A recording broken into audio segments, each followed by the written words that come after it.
அனைவருக்கும் வணக்கம் நண்பர்களே. இன்னைக்கு நம்ம எங்கே வந்திருக்கோம் அப்படின்னா தீர்த்தத்துக்குள்ளே பார்த்தீங்கன்னா தரணிசந்திரம் அந்த ஊருக்குள்ளே தான் வந்தோம். இங்கே பார்த்தீங்க அப்படின்னா 9 HP ஒரு அண்ணா வந்து கர்நாடகாலேருந்து நான் வந்து செகண்ட்ஸில் வாங்கிட்டு வந்தேன்ப்பா அப்படின்னு சொல்லி கேட்டிருந்தாரு. இது வந்து பார்த்தீங்கன்னா வாங்கிட்டு வந்து 2 நாள் ஆச்சு, ஸ்டார்ட்டே ஆகலப்பா என்னன்னே தெரியலன்னு சொல்லி கூப்பிட்டுருந்தாரு. நம்ம வந்து போய் பார்க்கும்போது பார்த்தீங்கன்னா நாதல் வந்து அடுப்பு இருந்துச்சு, போய் க்ளீன் பண்ணி அப்படியே ஸ்டார்ட் பண்ணிட்டோம். பார்த்தீங்கன்னா இந்த மாதிரி வந்து 9 HP வந்து கொஞ்சம் ரிஸ்க்காக இருக்கும், கஷ்டமாக இருக்கும் ஓட்டுறதுக்கு. அதனால் 9 HP வந்து கொஞ்சம் ஓட்டுறது தவிர்த்துக்கோங்க. அதே மாதிரி பார்த்தீங்க அப்படின்னா இதில் வந்து நீங்கள் வந்து பிளேடு போடுறத விட வந்து கேஜ் வீல் போட்டுக்கோங்க, ரொம்ப யூஸ்ஃபுல்லாக இருக்கும்.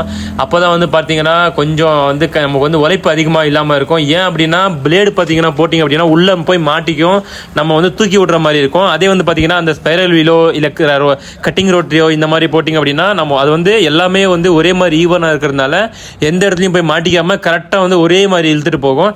அதனால பார்த்தீங்கன்னா இந்த மாதிரி 9 HPக்கு இந்த மாதிரி வந்து நீங்கள் வந்து கட்டிங் ரொட்டி போட்டு ஓட்டுறது ரொம்ப நல்லது. அதே மாதிரி இந்த வீடியோ பிடிச்சிருந்தா லைக் பண்ணுங்கள், கமெண்ட் பண்ணுங்கள், மறக்காமல் சப்ஸ்கிரைப் பண்ணுங்கள். மீண்டும் அடுத்த ஒரு வீடியோவில் சந்திக்கலாம். நன்றி, வணக்கம்.